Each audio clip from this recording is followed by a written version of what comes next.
Hello student, welcome in today's session. Today we are going to learn about the Human Genome Project. In last video we have seen about the genomics and its types and its uses in the field of biotechnology or the biology. That Human Genome Project, it is a collaborative work. It is a collective work of various countries towards the direction of a bioinformatics, towards the direction of a biotechnology.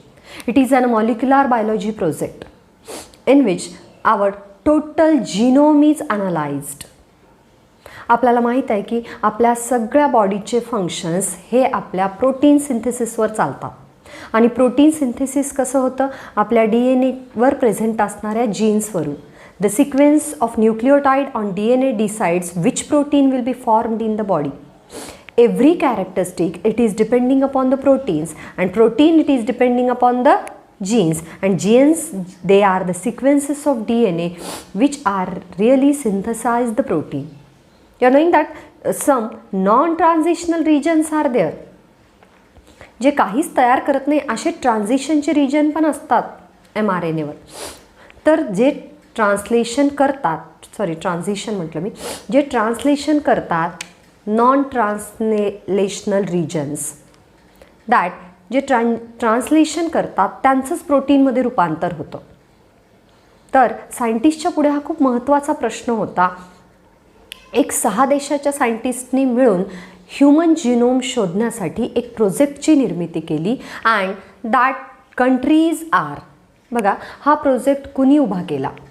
This Human Genome Project, you know that this word genome means the total genetic constitution of a human body, that is called as genome. Human genome म्हणजे काय किंवा कुठल्याही ऑर्गॅनिझमचा genome म्हणजे काय? The total genetic constitution of a body. The total number of gene present in a single cell or the total number of gene present in entire cells of the body. That is the same. That may be called as gene pool or a genome. Genome कशाला म्हणतो आपण? बॉडीमध्ये present असलेल्या सगळ्या सेलमध्ये असलेले jeans. आपली एक न्यूरॉन असो किंवा एखादा मस्क्युलर टिश्यूची सेल असो, त्याच्यामध्ये असलेले जीन्स सारखेच असणार आहेत. That this human genome project it was started in 1990 and it is ends in 2003. That it is given by, this is arranged by US Department of Energy and National Institute of Health. United स्टेटनी organise केलेला हा एक project होता ज्यामध्ये खूप सारे देश काय होते, सम्मिलित होते. Then that in this human genome project the international partners are India, that I am writing the short form of the countries. India, Germany, Japan, France, China and United Kingdom. तुम्ही त्याला असं लक्षात ठेवू शकता. I am going to Germany, France, China and United Kingdom. I stands for I am, that G stands for going, Z stands for Germany, F stands for France, C stands for China and U stands for United Kingdom. That they will act as India, Germany, Japan, France and China and United Kingdom. These 6 countries are international part of a Human Genome Project. हे 6 देश human genome प्रोजेक्टचा भाग होते, त्याच्यातले researcher होते. या 6 देशांनी मिळून 1990ला सुरू केला ह्युमन जिनोम प्रोजेक्ट आणि तो 2003ला सबमिट केला. And it was lastly headed in the Venn Craig centre of a DNA analysis. एक वेन क्रेग सेंटर आहे जो DNAचा एक सायंटिस्ट होता, त्याच्या नावे तिथं त्यांनी हे एक्सपेरिमेंट केलं. And that was arranged by the US Department of Energy and National Institute of Health. Then what are the aims of that project? For which purpose the project is organized? कशासाठी हा project उभा केला होता? It is the mechanical work done by the 6 countries, the researcher of the 6 countries, to know the various things about our DNA, about our genes, about our protein synthesis. And what are the aims of project? That one by one we will see. That mapping entire genome by nucleotide sequences. You know that what is the mapping of gene? Mapping entire genome, the total number of genes they are mapped. What is mapping? To know the structural points of that genes, आपल्याला माहिती आहे की एखादा particular gene किती nucleotide सिक्वेन्सचा बनलेला आहे. Genes म्हणजे काय? It is the segment of DNA which is responsible for synthesis of particular protein. DNAच्या सेगमेंटवरून जो mRNA तयार होणार आहे आणि mRNA म्हणून जे अमायनो ॲसिडचं सिक्वेन्स तयार होणार आहे त्याला आपण जीन म्हणतो. आणि या जीनचं मोजमाप करायचं, मॅपिंग करायचं म्हणजे हा किती न्यूक्लियोटाइड सिक्वेन्सने बनलेला आहे, याची लांबी काय, ह्याचं किती कॉन्सन्ट्रेशन येतं पर ml DNA जर आपण एक्स्ट्रॅक्ट केला तर हा कुठलं प्रोटीन तयार करेल. That is mapping entire genome by nucleotide sequences. What is the nucleotide sequences? It is the sequences on DNA which is made up of the deoxyribose sugar, nitrogen bases and the phosphate group. याच्यामधला phosphate group आणि sugar तर सगळीकडे सारखी आहे, पण त्याच्यामध्ये असणारा nitrogen बेसचा सिक्वेन्स काय हे माहीत करून घेणं म्हणजे जिनोमचा सिक्वेन्स माहीत करून घेणं. To know the genome by its nucleotide sequences. Mapping the genome by the nucleotide sequences. कसा आहे जीनोम, जीन्स कसे आहेत, DNAची लांबी काय म्हणताय, त्याच्यात कुठले कुठले नायट्रोजन बेस सिक्वेन्सेस आहेत, म्हणजेच न्यूक्लियोटाइड सिक्वेन्सिंग कसं आहे हे माहीत करून घेणं ह्या प्रोजेक्टचं महत्त्वाचं ध्येय होतं. Then to store the experimental information in database. Storage of experimental information in the database means when we collect the any that messages material that is called as information, and when we processing on that is called as a data. Then if we collect the data in PDF files in a computer, software, floppy, hard disks, then the pen drive, आपण कुठल्याही स्वरूपात जर ती माहिती गोळा करून ठेवलेली आहे तर आपण त्याला काय म्हणू की या ह्युमन जिनोम प्रोजेक्टचे एम काय होतं की ही जी मिळालेली सगळी माहिती आहे ती कम्प्युटर्सच्या सॉफ्टवेअरच्या स्वरूपात साठवून ठेवणं, डाटाबेसच्या स्वरूपात साठवून ठेवणं, मग त्या PDF फाईल्स असू देत, पेनड्राईव्ह असू देत, फ्लॉपी असू देत, हार्ड डिस्क असू देत, व्हेरियस टाईप्सचं डाटाबेस असू देत, त्यामध्ये इन्फॉर्मेशन काय करायची, मिळालेली इन्फॉर्मेशन स्टोअर करून ठेवायची. Then to develop the techniques and tools for the data analysis. आता हा जो इन्फॉर्मेशन मिळवलेली आहे त्याच्यावर प्रोसिजर करून व्यवस्थित टेबल फॉर्ममध्ये डाटा तयार केलेला आहे, त्याला काही फॉर्म्युले लागू केलेले आहेत, काही ग्राफ काढलेले आहेत, त्याला आपण डाटाबेस म्हणू. तर ह्या डाटाचं ॲनालिसिस करण्यासाठी हा डाटा नेमका असाच का आला, याचं कॅल्क्युलेशन असं का होतं आहे, for analysis of that data tools and techniques are to be develop by this project. या प्रोजेक्टचं अजून एक ध्येय होतं की ही जी इन्फॉर्मेशन गोळा केलेली आहे त्याचं ॲनालिसिस करायचं आहे आणि त्यासाठी काय टूल्स, काय टेक्निक लागतील, what are the mathematical or statistical technique is to be develop for that project. या प्रोजेक्ट आपल्याला ह्या डाटा ॲनालिसिससाठी टेक्निक कुठल्या वापरायच्या ते कळालं. Transfer related technologies in various industrial sectors. If you analyse the database, if we collect the database, store the information in database, then these database and tools and techniques that are used in various sectors, just as a biotechnological sectors, various vaccines are produced, various proteins are produced, various hormones are produced. Then in the food technology purpose, कुठलंही एखादं फळ आपण टिकवण्यासाठी त्याच्यापासून jams, jelly वगैरे निर्माण करतोय, कुठले एन्झाईम्स लागत आहे, ते एन्झाईम्स एखाद्या ऑर्गॅनिझममध्ये कुठल्या सिक्वेन्सनी निर्माण होत आहे, दॅट म्हणजे फूड टेक्नॉलॉजी असेल, बायोटेक्नॉलॉजी असेल, मेडिसिन्स असेल, अशा वेगवेगळ्या क्षेत्रांमध्ये आपण जे डाटाबेस ॲनालिसिस केलेले, ज्या टेक्नॉलॉजीज या प्रोजेक्टद्वारे काय केलेल्या आहेत, डेव्हलप केलेल्या आहेत, त्यांचा काय होईल, वापर होईल.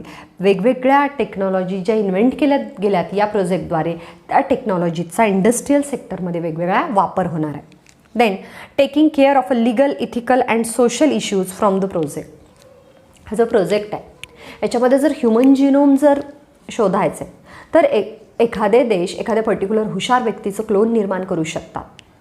ही इथिकल बाजू नाही आहे एखाद्या देशाची. एखाद्या पर्टिक्युलर विषारी झाडापासून त्याचं जिनोम माहीत करून घेऊन त्याचं प्रोटीन तयार करून घेऊन लोकांना मारण्यासाठी त्याचा उपयोग करून घेऊ शकतात. म्हणजेच बायोलॉजिकल वार होऊ शकतं यामुळे. म्हणजे आपण म्हणू पुढचं जे तिसरं विश्वयुद्ध होईल ते त्याच्यामध्ये काय टूल्स वापरले जातील हे इमॅजिन करणंसुद्धा कठीण आहे. मग त्या हायड्रोजन बॉम्ब असो, ॲटॉमिक बॉम्ब असो किंवा बायोलॉजिकल वेपन्स, जसं की हा करोना व्हायरस आहे, कुणी म्हणतं हा तयार केलेला आहे, तसं वेगवेगळे व्हायरसेस किंवा बॅक्टेरियाचे हार्मोन्स किंवा प्रोटीन्स याच्यामध्ये यूज केले जाऊ शकतात. तर हे यूज केल्या जाऊ नये यासाठी ह्युमन जिनोम प्रोजेक्ट स्टडी केला गेला की लिगल, कायदेशीर, इथिकल अँड सोशल इश्यूज या प्रोजेक्टपासून जे काय सामाजिक इश्यूज निघतात, जे कायदेशीर बाबी निघतात, त्यांची काळजी घेता आली पाहिजे. हे पण या प्रोजेक्टचं एक काय होतं, एम होतं. Then to comparative study of genes of humans and other organism. बघा, ह्युमन जिनोम प्रोजेक्टमध्ये पूर्ण जिनोमचा सिक्वेन्स जर माहीत करून घेतला आहे, आपला टोटल डी एन ए जर एका सेलमधला बाहेर काढला तर तो 2.2 मीटरचा होतो. त्या टोटल डी एन एवर किती भाग प्रोटीन तयार करण्यासाठी उपयोगी आहेत, ते जीन्स किती आहेत नंबरमध्ये, ते कसे काम करतात, हे शोधता आल्यानंतर वेगवेगळ्या ऑर्गॅनिझमचा आणि आपलं जेनेटिक स्ट्रक्चर काय करता येतं, कम्पेअर करता येतं या प्रोजेक्टमुळे. These are the aims of this project. Then Human Genome Project gives rise to a new branch of biology, that is the bioinformatics. When the informational technology, this subject, the various aspects of these subjects, when they are used in the biology, that is called as bioinformatics. When the computer knowledge used in the biology, that is called as bioinformatics. Then it is very important that Human Genome Project, it is very important because of that important and significance of this project are it provides the information about the genes and proteins of a human beings. In Human Genome Project, which genes are present, how they are work, and their output of the genes, genetic works output काय, how the proteins are formed, which proteins are formed, याची माहिती मिळवणं ह्या Human Genome Projectचं काम आहे. Then to know the blueprint of a genome. Blueprint means the total sequencing of that particular genome. आपल्या जीनोमचं पूर्ण sequencing माहीत करून घेणं म्हणजेच ब्लूप्रिंट माहीत करून घेणं हे ह्युमन जिनोम प्रोजेक्टचं इम्पॉर्टन्स आहे. Then it is important in medicines, biotechnology and life sciences. Which fields they are using this human genome project database. कोण वापरतं ही जी माहिती काढलेली आहे या प्रोजेक्टमधून, तर बायोटेक्नॉलॉजीच्या फील्डमध्ये. बायोटेक्नॉलॉजीमध्ये काय येतील, अँटीबायोटिक येतील, अल्कोहोल प्रोडक्शन येईल, दॅन वॅक्सिन प्रोडक्शन येईल. फूड टेक्नॉलॉजीमध्ये वेगवेगळे फूडपासून तयार केलेले मटेरियल्स येतील, the jams, jellies, juices, sauces, biscuits, cakes, ह्या कन्फेक्शनरीज नॉलेज. तर बायोटेक्नॉलॉजीच्या लाईफ सायन्सेस म्हणजे all the fields related with the biology, that is the botany, zoology, virology, microbiology, biotechnology, then the floriculture, horticulture. These different branches, they are using the knowledge of Human Genome Project as a comparative study. In medicines also, in pharmaceutical knowledge, the Human Genome Project also used because which drug having what type of effect on the human genes, that is to be studied with the help of that project. Then our DNA contain 3 billions of base pairs. बघा, आपण काय म्हणतो, 100,000चा 1 लाख होतो, 10 लाखाचा 1 million होतो. Then 10 म्हणजे आपण म्हणू 100 लाखाचा 1 कोटी होतो, बरोबर. 10 लाखाचा 1 मिलियन, पण 100 लाखाचा 1 कोटी, 10 कोटी म्हणजे 1 बिलियन, असे 30 कोटी म्हणजे 3 बिलियन्स बेस पेअर्स आहेत आपल्या एका सेलमधल्या डी एन एकडे. Our DNA of one cell or entire cells, they are containing the 3 billions of base pairs. Base pair मध्ये काय येतं, deoxyribose sugar phosphate group and nitrogen base. Deoxyribose sugar phosphate group and nitrogen base. It is one base. असे 30 कोटी base pairs आपल्याकडे आहेत, म्हणजे 3 billions of base pairs आहेत. And we are having 33,000 of genes which are estimated by this project. या प्रोजेक्टनी आपल्या शरीरातले 33,000 जीन्स शोधून काढलेले आहेत, जे काम करून प्रोटीन तयार करतात. And by this project, human genome प्रोजेक्टच्या आधी या सायंटिस्टनी रिसर्च वर्क म्हणून दे discovered the genome of E coli, they discovered the genome of Drosophila yeast, that is the Saccharomyces cerevisiae, then the mouse, and that is the rice, paddy plant.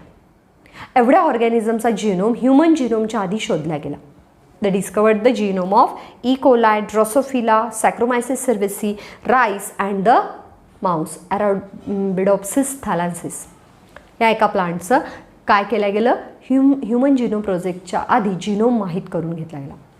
This is the Human Genome Project, which was organized by the US Department of Energy and National Institute of Health.